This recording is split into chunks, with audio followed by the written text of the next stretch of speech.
building dreams and achieving more, telling it just like it is. Most of all, keeping it real. Are you ready for real talk? Changing lives and communities. Real talk. Saving all our families. Real talk. Bringing hope for you and me. Real talk. Real talk with Judy. Real talk with Judy on the radio. Real talk with Judy. Real talk with Judy on the radio.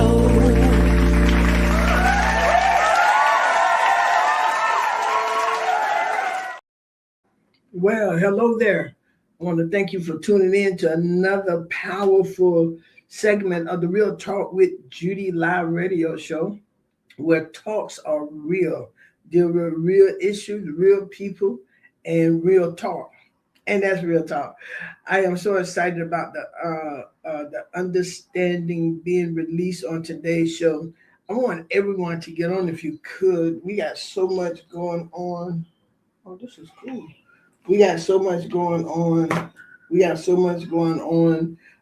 These days. We're getting ready for election. We're getting ready for just a whole lot of things. And as I was thinking about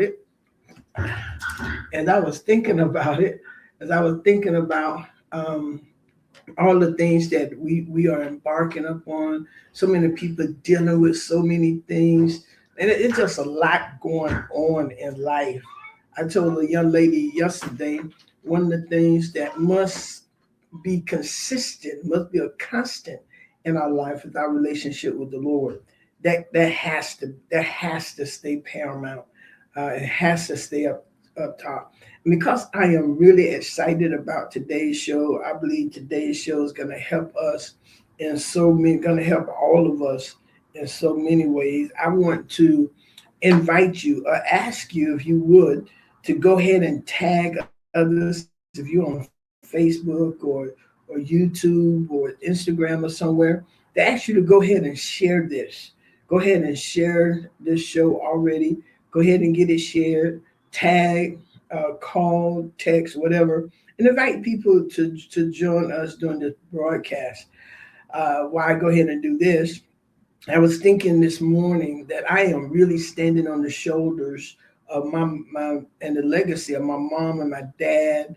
Even as I was attending our convention last week, just standing on the shoulder of my mom in the church world and my dad and mom in the community. My mom, Dr. Irma Hunter Wesley, my dad, Mr. Sylvester George Wesley. Both of them have since passed, but I just thank God for the legacy. And every day I say their name, they would never die. I would keep that African proverb in my mind, in my life. I speak their name every single day, so they never die. All right, ever, ever, ever. And their work shall be forever done. So we are their living legacy. My sisters, my nieces and nephews, we are their living legacy. And we're going to keep going. So my mom is the reason why I talk, my mom and my dad actually, because they instilled in us such confidence in dealing with issues and different things. So I want to just say, I will always honor them. They will forever be in my memory, forever be in my memory. So, and also to my amazing husband, I just say thank you, sweetheart, for just always being there and just for doing everything you do. You're a wonderful man, and I thank you. Your wonderful leadership and your love for the people that you serve and all everywhere. And I want to give a heartfelt thank you and appreciation to my marketing director, Priscilla John Lewis. Thank you, Priscilla, for all that you do to help. I greatly appreciate you. And then I want to thank you to some of the greatest people I know. So many of you I meet on the street, so many I meet in various places, even down in Tampa last week. I've met so many people who listen to my show. And there's so many people who want to listen to my show.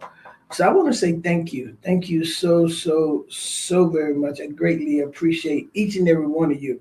And I want to thank the audience. Thank you, audience, for coming back each week.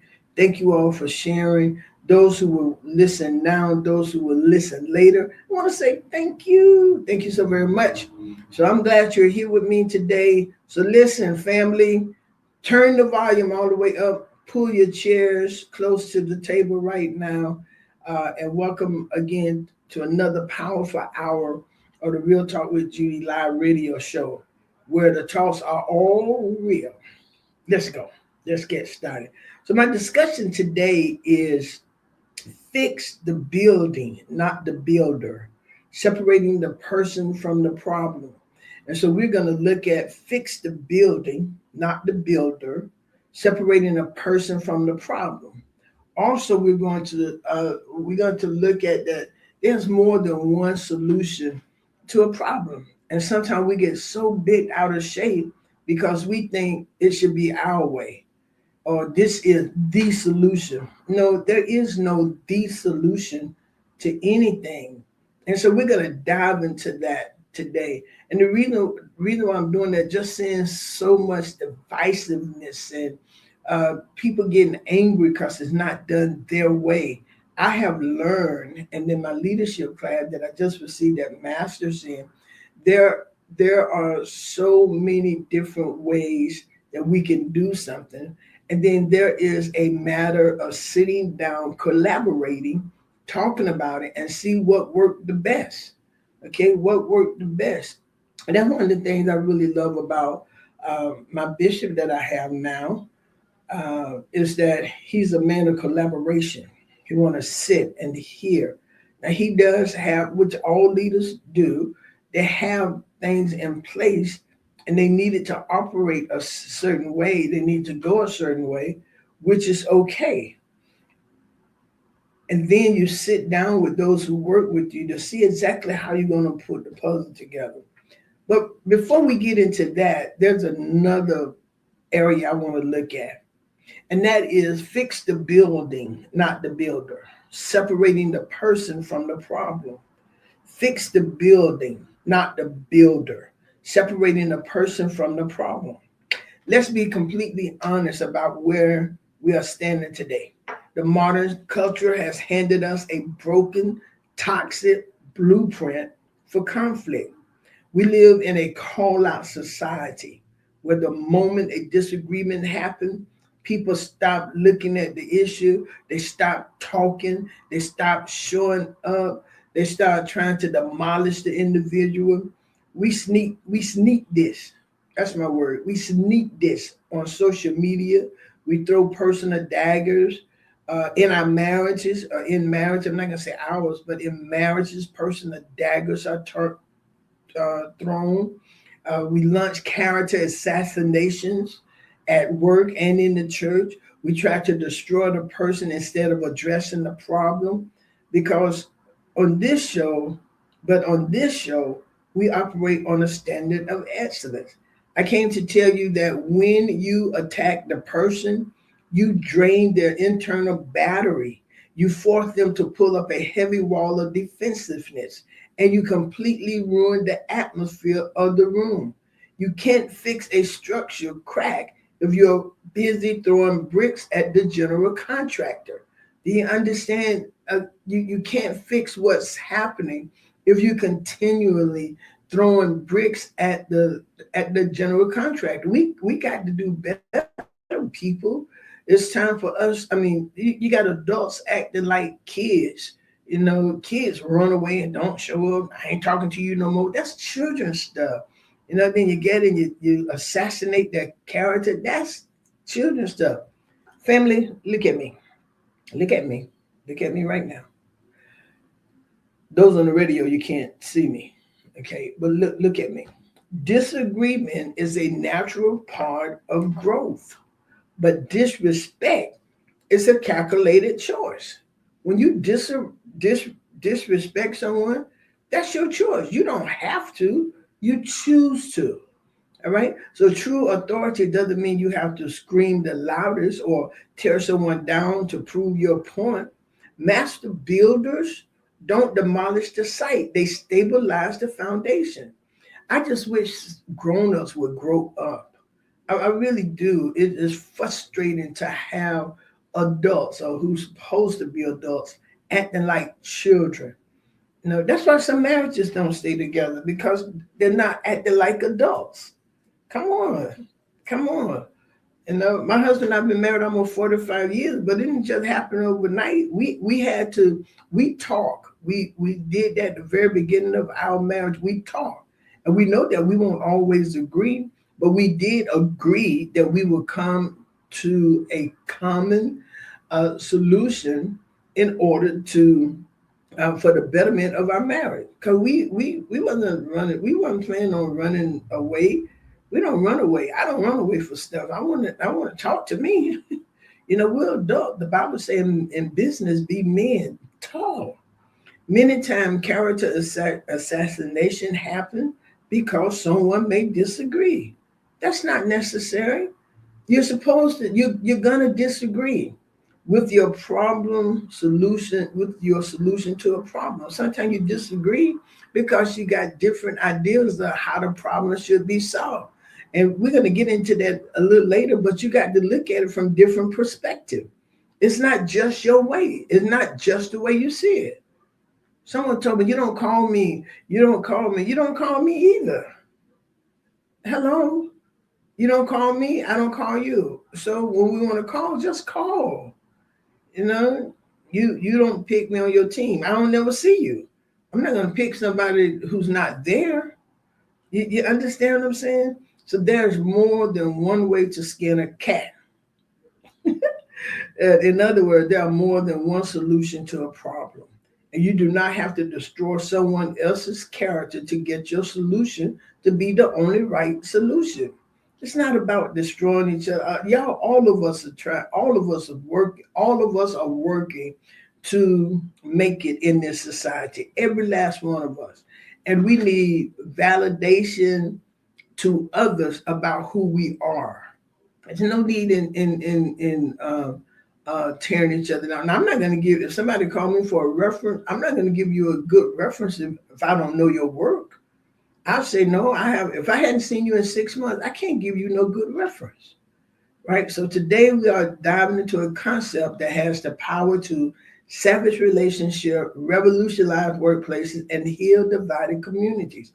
Our community is divided because we have people who want to tear each other down. Everybody who's running for office, and I'm going to start bringing on the candidates, but everybody who's running for office have a right to run for office. That anybody can run for office if you're old enough, anyone.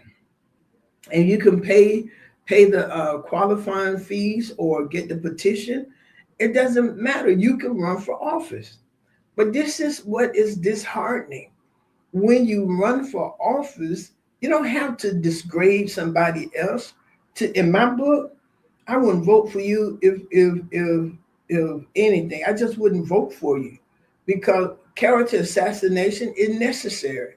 You tearing down somebody else to get an office, you're not necessary. You're not. This is my opinion, Judy Mandrell. You don't deserve to be in a seat. Okay, just do your thing. And so the thing is, instead of tearing down someone else, that ain't necessary. Think about the last time you found yourself in a heated argument. Did you focus on resolving the issue, or did you focus on defeating the person standing across from you? Did you want to get your point across? Well, this is it. No matter what the conversation was about, you didn't listen so you can hear. You didn't listen so there can be a good, you already had settled in your mind what was going to be because you only looked at it from your perspective and then you criticized the other person. How can you criticize someone and you're not really listening to them? You cannot. And there's no need to criticize anyway. Okay, here's another public service announcement. All of us can be criticized. You ain't perfect. You have flaws. You're not doing everything right either. You're looking at it from your eyes and your perspective, but that's only from your eyes and your perspective, or someone who want you to be on their side, or they want something from you. So they go, girl, boy, you're right. No. Okay, so here it is. Fix the building, not the builder. Separate the people from the problem. We live in a world that is obsessed with tearing down the builder when a single brick falls out of place. Look at the man, the head of these United States. He just want to tear people down. He never he. If you go against him, you're torn down. If whatever you're torn down. How you get up and call somebody idiot, stupid, a fool? You look like a dog, or this kind of stuff. That's not necessary. That is not necessary at all. We confuse a flaw in the structure with a flaw in human character. Something um, um, um, may not be done, but it's not a flaw in the person. We needed something Sunday at our church. We didn't have it, and it wasn't nobody's fault.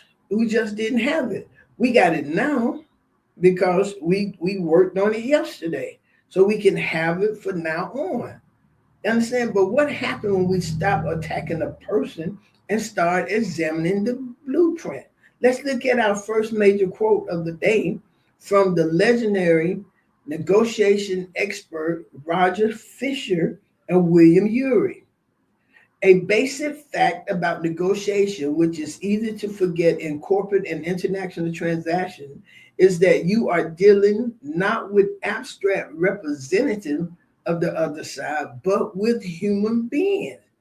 We treat human differently.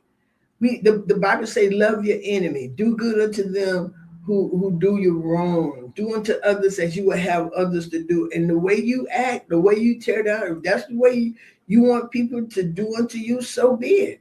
And not only that, it can go back to your offspring. Even if it don't happen to you, it can go back to your children or your children's children. Do you understand? And so this is what we have to understand about human beings. And y'all hear me, members. It go for pastors too. They have emotions, deeply held values, different background, viewpoint. They are unpredictable. Humans are unpredictable. You know, you get people, we've had this to happen. Somebody, oh, I love you with everything in me. You this and you that. You're going to be my pastor forever. A week later, they're gone. So I stopped listening to that. I was like, oh, okay. I stopped listening to that. Here's a question for reflection.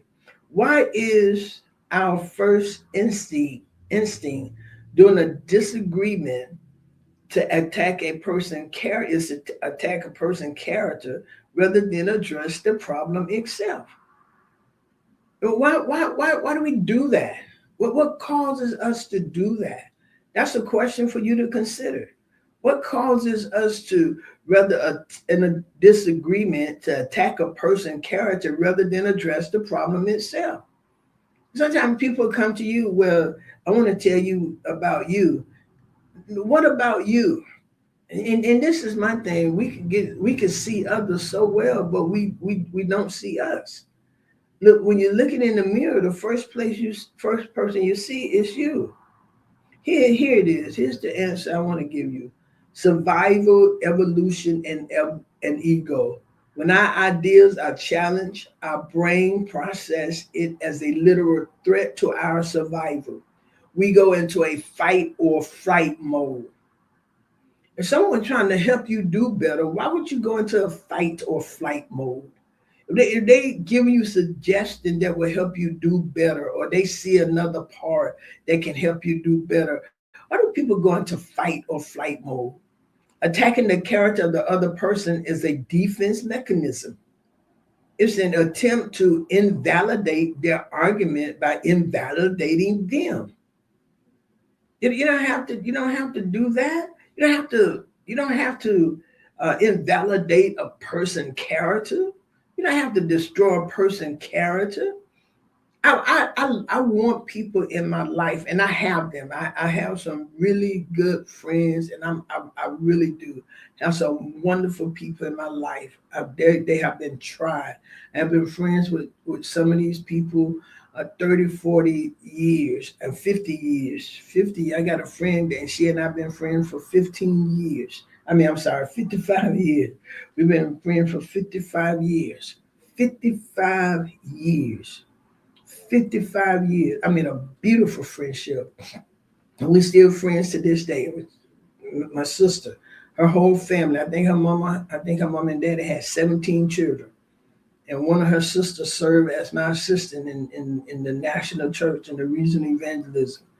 Okay. And so, but instead of, and if she tell me something, she had told me something before, and we've talked, and I already agree with it and something, and I have friends like that right now. Some real good friends that I call real good friends. Real good friends are always real good friends. Always. I have those in my church. I have about four, 4. I think four of them been friends with over 30, 40 years. Ain't nothing come quickly and kick us out of friendship. They support that. And I had two of them told me that we're gonna be here, we're gonna be friends, and we'll be here because we met a lady who's been a member of our church for 7, 8 years, and those two said we plan on being here too. And they ain't just running away. That ain't what you do. Come on, life change, life hurt, life do. But we're gonna make this work. Okay? But when we do this, the original problem is left completely untouched. Let's break down that first phrase, fixing the building, not the builder. Imagine a master carpenter builds a magnificent house. And those of you who've been living in your house, like I think we've been living in our house now for about 35, 38 years, 40 years, something like, no, about 38 years, I think. So over time, due to shifting soil or heavy storm, a wall begins to crack. We don't have a cracked wall yet, but we got our, driveway and doing some stuff. So do you think we're gonna hunt down the carpenter or hunt down the guy who put in the driveway and demand they banish from the trade, get them out of there? Now we done lived in the house 35, 38 years. Things start getting, so we're gonna go and banish and bad mouth. We're gonna go and bad mouth the carpenter, bad mouth the man who did it first. No. Or do we look at the soil, the materials, and the weather? Do we fix the wall? When we disagree with someone, whether it's a spouse, a coworker, a stranger, a friend, a pastor, we often yell at the building. We say things like "you're lazy," "you're incompetent," or "you always do this." Eleanor Roosevelt beautifully put it like this: great minds discuss ideas, average minds discuss events, small minds discuss people. When we sink into the character assassination, we are operating from a place of intellectual poverty. We won't always agree on everything. I really want to put that out in the atmosphere. We won't always agree on everything. My sisters and I, and my covenant friend, we have one of the best, some of the best relationship in the world. Man, we get mad with each other, we get upset with each other, and we don't stay no days either. We ain't doing that. About 30 minutes, hour, 2 hours, all of us back on the phone, even with me and my covenant friend, my sister, my best friends. We don't do that. That's immature. So we don't do that. We have time to, number one, we were raised not to do that by mom and dad. So we'll go an hour. We'll go. We ain't going no days and we ain't going no hours. But when I tell you we're gonna be laughing and going on, and then we'll say, hey, look, I'm sorry, kind of took that out of whack, didn't I? And we just go on and we keep going. Why? Because it ain't important. That's not important. It is not important. That is not important. Here's a question for you. Okay, I got to give you this. As I said, we won't always agree on everything. Here it is. Agreement is not the goal of human civilization. Harmony is. Agreement is not the goal of human civilization. Harmony is. And harmony requires us to acknowledge that we don't have to tear another person's character down just to prove our point. That don't make you no big thing. I look at this election series. Why tear down people? Why try to find false information and put out there? Why? When they ask you a question, we want to hear the answer to your question. Everything that has been done is done. What are you going to do about tomorrow? You understand what I'm saying? Everything that has been done is done. What are you going to do about tomorrow? My sister, my older sister's on here. She'll tell you we ain't staying mad long. Not at all. Because when we get together, y'all, we want to laugh. We want to laugh, and that's what we do. My husband laughed because we could be on the phone for 2 or 3 hours, laughing and having fun. Even in the midst of that, sometimes somebody feelings may get whatever, and a little madness come, but you're not allowed to tear each other down. We're not allowed to do that. Here's a question for you to reflect on. How much energy do we waste trying? How much energy do you waste trying to prove someone else bad instead of trying to find out what is right? How much energy do you give trying to prove that somebody is bad instead of trying to find out what is right? How much energy do you get in? I give you an answer. Nearly 100% of our productive energy. See, that my sister, we do that. Okay? When you attack someone's character, they immediately stop listening to your logic. They build a wall. The conversation shift from a collaborative problem-solving mission to a war of attrition. You might win the argument by silencing them, but you'll damage the foundation of the relationship. And sometimes, y'all, I believe that if you value a relationship, you value what's happening. Winning an argument ain't even necessary. That's. I'm not gonna destroy a relationship that I value over trying to prove that I'm right. Okay, so that happened. You didn't do it. I didn't do it. However it went, how are we going to move forward? What are we going to do now? If you're just joining us, I want to let you know we are unpacking the art of separating the people from the problem. How do we actually do this in real time? It requires a psychological tool called a third object. And in my graduate class, this is one of the things that we learn, and I want to share with you all now. It said, imagine you and your colleague are arguing over a project deadline. So if you sit face to face, like I'm sitting here now, face to face, staring into each other's eyes, the energy is confrontational. I'm looking at you, you're looking at me, Supervisor Paul, God bless you. I'm looking at you, you're looking at me. If you sit face to face, staring into each other's eyes, the energy is going to be confrontational. And you are looking at the problem through each other. So you're going to be confrontational. So this is what I learned in my leadership class. Don't sit across from each other when you're working or when you're having a problem trying to find a solution. Sit side by side. Pull up the project timeline in the front of you. Put the problem in the front of you. You all sit side by side and you look at the screen together. Okay, so you're no longer looking at the issue through each other's eyes, but now you're sitting side by side. You got the problem in the front of you on your screen, and then that way the dynamic shifts. The project timeline becomes the third object. The problem timeline becomes the third object. It is the building. You and your colleague are both builders looking at the structure together, trying to figure out how to reinforce it. Don't that make sense? So you're no longer sitting in front of each other, looking at a problem, find it, because if you continue to sit there, then you're going to look at each other like the problem is you, or you have an issue, or because you didn't do that. No, put the problem in the front of you. Y'all sit on the side, and then you come up with a solution. That's a good thing to do with your board of directors and your board of trustees.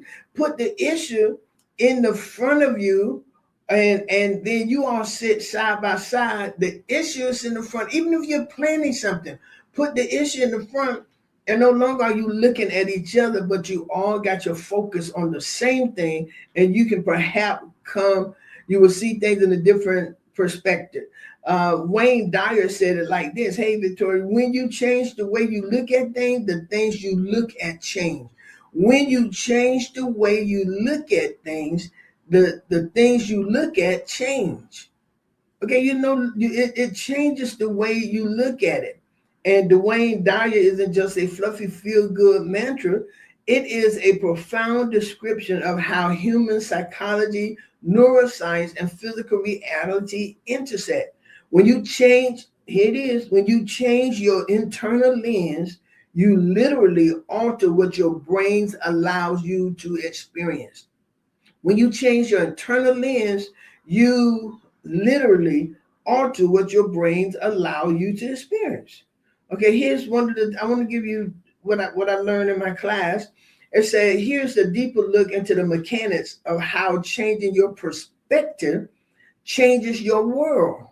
Okay, so the neuroscience is called, this is called the reticular activating system, RAS. Now I'm making this plainer than they made it in my graduate class, right? And so it said RAS act like a bouncer at the door of your consciousness. Listen to this. It only let in information that it deems important to you. And how does it know what's important? By what you choose to focus on. Okay, your brain, kind of like this AI stuff, it restores what you put into it, and things that are important to you, you attract it, and whether it's negative or positive. So the negative filter, if you walk into a meeting, listen to this real good. If you walk into a meeting or any place believing your boss dislike you, your RAS goes on high alert for the evidence to prove that what you think is true. So it will highlight their cross arms, their brief sigh, or a perceived tone in their voice. Meanwhile, it completely ignores the fact that they agree with your data or thank you for your time. You won't see that because you already got in your mind that your boss don't like you. So the only thing that you're going to do and see is that you have to change your way of seeing things. Okay, you do. And when you constantly change the way you look at your boss, they are in, you can look at, God, they must be stressed. They're going through a lot. They have a lot on their plate.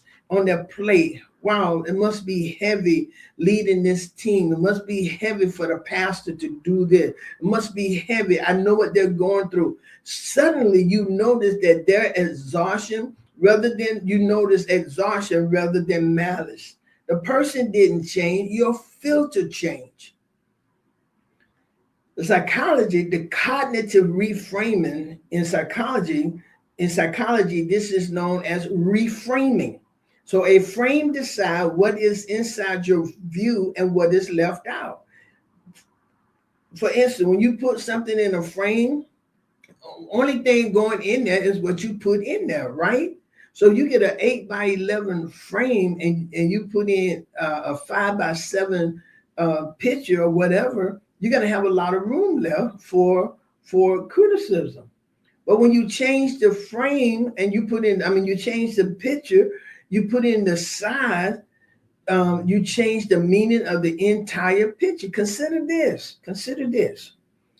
Let's apply this to our personal relationship. When your partner forgets to take out the trash, the problem isn't you are irresponsible. The problem is the trash is full and we need a better system to keep the house clean or keep the trash empty, right? One is an attack. The other is an invitation to collaborate. Don't be so attactive. That's my word. Don't always be on the attack. Don't always be on the defense. I know some people listening to this, they're not going to pay any attention, but I promise you, it'll help. We're not trying to be defensive.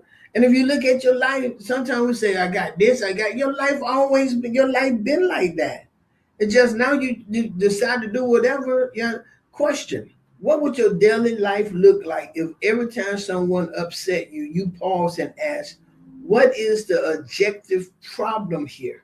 Detach from this personality. What is the objective problem here? What problem are we having? What really need to be done? What is it that we need to do? The answer, your stress level will plummet. You will realize that most people aren't attacking you. They are simply acting for themselves or dealing with their own internal storm. When you separate the person from the problem, you give them the grace to be human while still holding the standard high for the situation.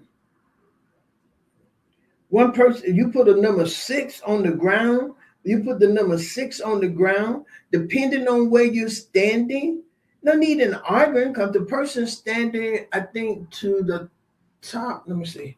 The person standing to the top, I believe, will see a 6. The person standing to the bottom will see a 9. Both of them are correct from their perspective of how they're seeing it.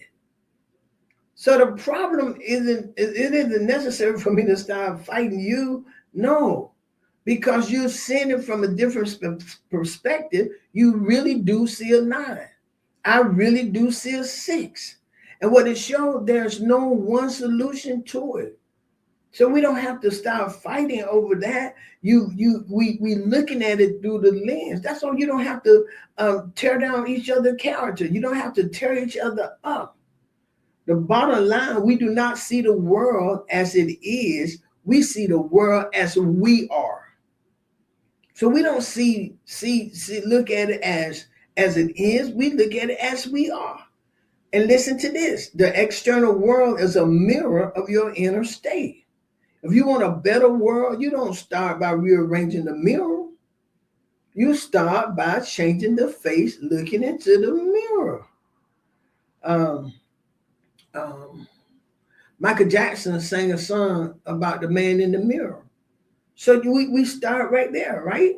And once we accept that two people can both be right from different vantage points, we have to accept the logical conclusion. There is rarely only one right way to solve a problem. When we insist on a single solution, we fall into the trap of one-wayism. The belief that because method A works, method B must be wrong. That stalls the progress, kills innovation, and destroys team. Acknowledging and navigating multiple solutions requires a shift from binary thinking to parallel thinking.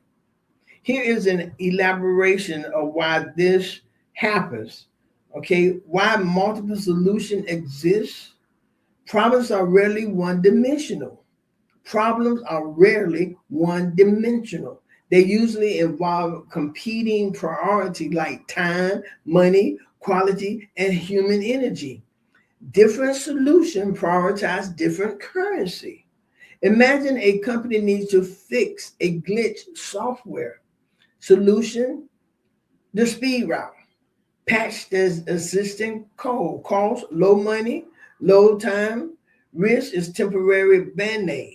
Rebuild the system from scratch. Look at the cost, the money, month of time, risk, long-term stability.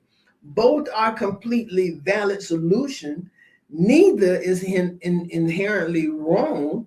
The disagreement between team members usually isn't about the solution itself, but about which currency they value most at the moment.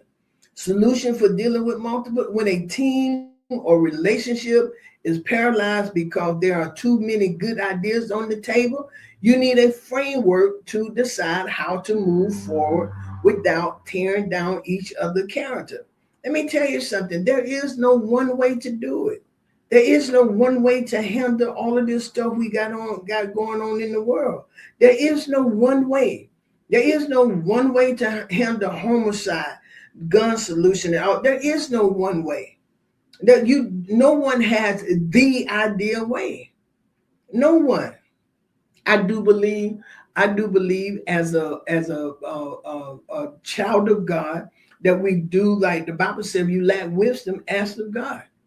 And we ain't stopping the prayer. He gave us that. He told us, seek him.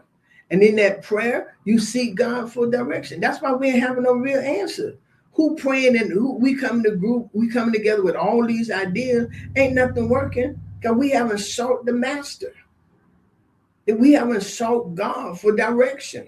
We want to bring all our ideas to look like this big hero, like what I got going on, what I say is the answer. There is no one answer. There is no one group who have all the answers. There is no one group of men or one group of women who have all the answer. The president don't have the answer. The government don't have the answer. They still trying to put people against each other, putting people in office who not just so they can care for what's going on. No, they're putting people in office that will help move their agenda only. But come together and let's see what works. Let's see what works. There is no one way that's going to handle this. There is no one way. I am a believer with all my heart. Seek God for an answer. And then let's get the family. I am of the belief, and I'm a social worker. I am of the belief, fix the home first. Let's get some help in the home. Let's get some help with these young boys. I like these programs that's working with these young boys. Well, why get them at 13? Let's get these young folks at 5. The psychologists have proven, and data show that the most formative years of a child's life is between 0 to 7. That's where you're teaching them. That's where you're instilling in them. You're still yes, ma'am, and no, ma'am during that age group. Okay. And then we sit down and we collaborate. We collaborate. I was talking to some people, they told me we need to get daycare cheaper. Why? Daycare need to be more expensive. The children spend 8-9 hours at the daycare. You want to do it for $300? They learn to walk there. They learn to talk there. They potty train there. They eat breakfast and lunch and snack there. Why do it? They change diapers. They change diapers and they change diapers and they change diapers. They learn their ABCs and their numbers and their colors basically there. You give parents homework. They don't want to do homework. They want you to keep their child. They want you to raise their child. So my thing is put more money there. It's going to cost. They're talking about the 24-hour daycare. Who's going to pay it? Are you going to pay the workers? I think workers at daycare, especially if they can afford it, pay them people a lot of money. That's a lot of money. Your children in school have more than half the day. Parents don't do a whole lot with their children. The daycare workers do. The daycare workers spend most of their time with the children. My daycare opened at 7. I have parents who there 5 minutes to 7 sometimes. And they come pick, and they close at 6, and they come pick them up at 5:59. So what's that? 10 hours, 12 hours? That's almost 12 hours, 10 hours. That they're with those children that long.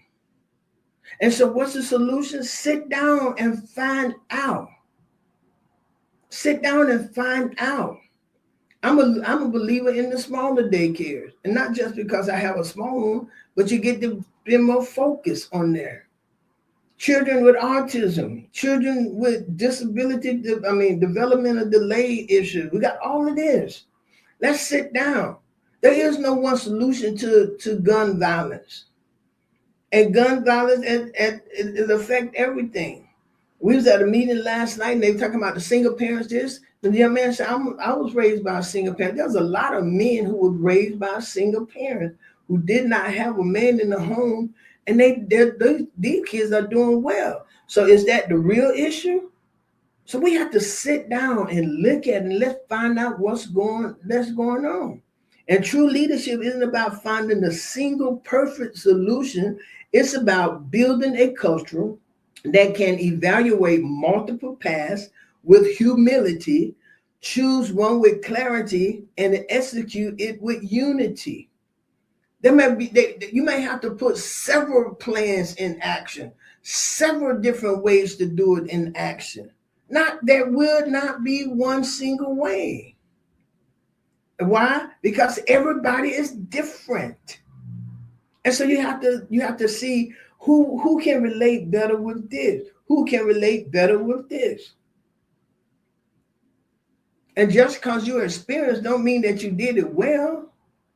What are you doing now? If you're trying to put a group of young boys with men who still smoking weed and drinking and all that, is that really a good environment for them to be in? They still cussing and doing all this, and they not really. Is that really a good environment? You want to put young ladies with women who, is that still a good environment? You put them with manipulative people, is that still good? No, we got to sit down, be honest, and no one have to worry about who's getting the credit. Who's getting the credit? If we fix the solution and fix the problem, that's the credit answer. That's who get the credit. And most time, my sisters and brothers, we want the same thing. We want the same thing. The tragedy in most cities is that the people fighting a problem end up fighting each other instead. That's the tragedy in most cities, most organizations, and unless you got some good people working with you, that you know their heart, you know their mind, and you can disagree or you can allow them to bring solution. My supervisor, current supervisor, man, that lady is phenomenal. That lady is phenomenal. We met, and she met with us last weekend, and she wanted the different, and she's smart herself, but she want the different input. She want people who gonna work, people who will be consistent. You got time for wishy-washy people, y'all. We living in a very hard time. But as I said, the tragedy in most cities is that the people fighting the problem end up fighting each other instead. We're not trying to fight one another. We got problems, y'all. We got the mental health advocate fighting law enforcement advocate, the church shelters fight the city zoning board, the grassroots community leader fight the corporate donor. No, the fracture, because the thing is, what are we going to do? And I wanted to come on today to let you know, we get there, we have meetings, and this is the solution. That is not the only solution. And everybody may not work with you. It don't make it wrong. Or they trying to do this over here because I'm doing. No, that don't make it wrong. How about this? How about as we set up these different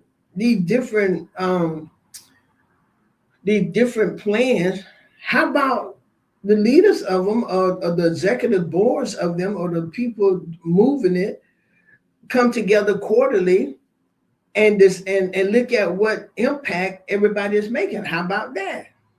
How about that? All right, I'm about to end here. In my class, I learned this. There are 3 distinct zones. There's an upstream zone, which is the prevention zone. We don't fix the youth program and systemic poverty, the cycle never stops, often championed by community leaders and churches. Midstream is intervention.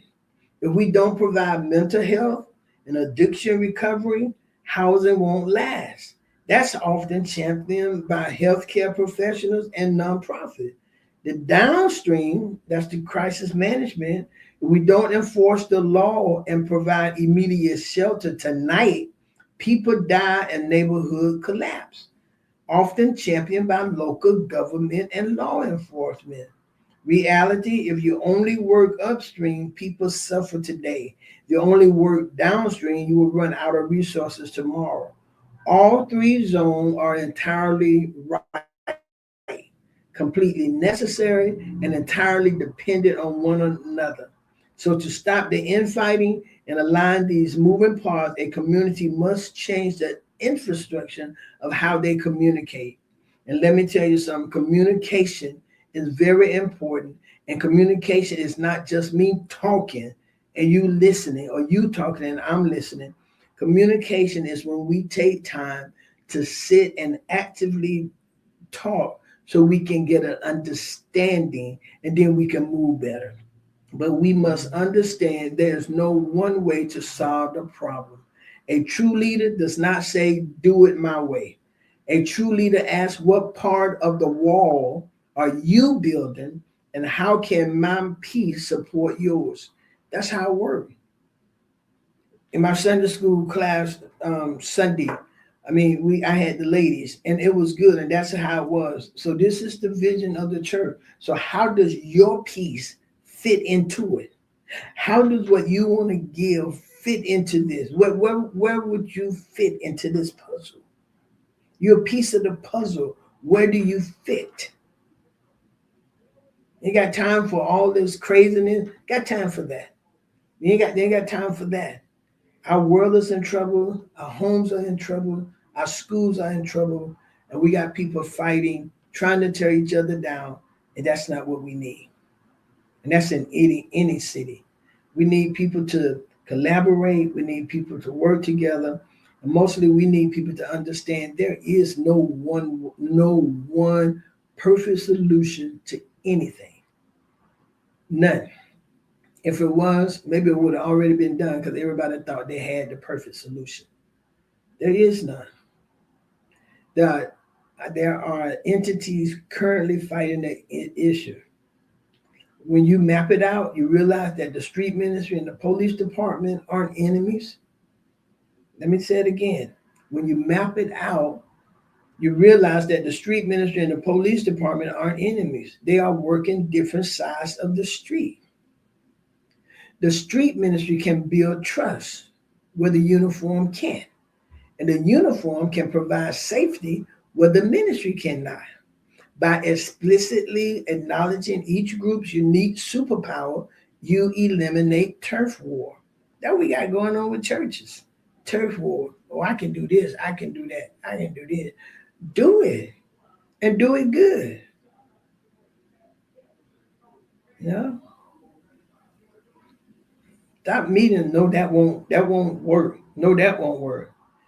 That solution, your solution may hit 15% of the problem, but there's 85% more left that can help with that. So we have to agree on something, but we got to meet, and we're not meeting so you can just say, this is what we're going to do. This is how it looks. This is it. No, no. There's only one silver buckshot with 100 small coordinated solutions flying in the same direction. When the city stopped demanding uniformity and start demanding coordination, the fighting stopped and the building finally get repaired. I want to leave you with this. One size does not fit all. That's the final nail I want to give you. One size does not fit all. When you apply that truth to leadership, community building, and personal growth, it completely changes how you operate. It forces you to move from standard templates and start designing tailored strategies. When you look at the major area of impact, especially when dealing with people, organization, or complex social issues, the one size fits all approach is ineffective. It is actually dangerous. You cannot mentor or lead every person the same way. And and for those of you who parents, you know this. You got my mama had six. My mom and dad got six children in the house. All six of us was different. My sisters and I looked at each other this past week. They came to Temple with me, and sending Carolyn spent the time on WhatsApp. But all of us are different. We think differently. Okay, but we come together and we do that and we solve problems. Okay, one person might need a coach, another might need a cheerleader, a third person might just need you to get out of their way. And true leaders don't demand that people adapt to their style. The leader adapt their style to meet the person need. Okay, and so as we get ready to close this, that was my thing for today. I really want us to understand we don't have to tear each other down to prove that we're right, and that there's more than one solution to a problem. It really is.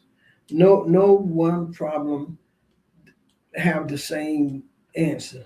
And you can have 5 or 6 solution to a problem, and the reason being is because there's a multiplicity,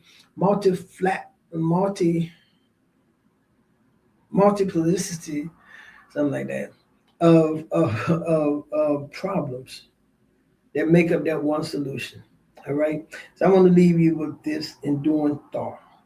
We all should know that diversity makes for a rich tapestry, and we must understand that all the threads of the tapestry are equal in value, no matter their colors. So there's some solution.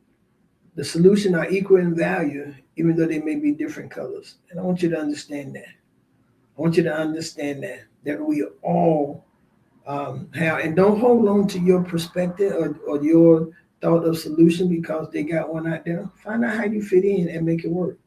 Keep your mind open. Keep your heart steady. And remember to fix the building, not the builder. Okay? Remember, you don't have to tear each other down. You don't have to do all of that. You don't have to fight one another. And don't be a part of a team that does that. That's a suggestion to you. That's a suggestion. So I want to thank you for joining me today. It's been absolutely phenomenal having you. I greatly appreciate you for that. We're about ready to get out of here. Join me tonight for Bible study. Yours truly will be teaching. I'm teaching tonight. So join me tonight for Bible study. Gonna be absolutely fantastic. Gonna be absolutely have a good topic. So I want you to join me, and then tune in with me Sunday morning for Sunday school at 10 a.m. and morning worship at 11 a.m. So as I conclude, I want to leave you this: start tearing down the builder and start fixing the building. Show up for the problem, stand up for the person, and watch how the world changes right before your eyes. Your legacy isn't what you leave for people, it's what you leave in people. That's real talk. Real talk with Judy. Real talk with Judy on the radio. Real talk with Judy. Real talk with Judy on the radio.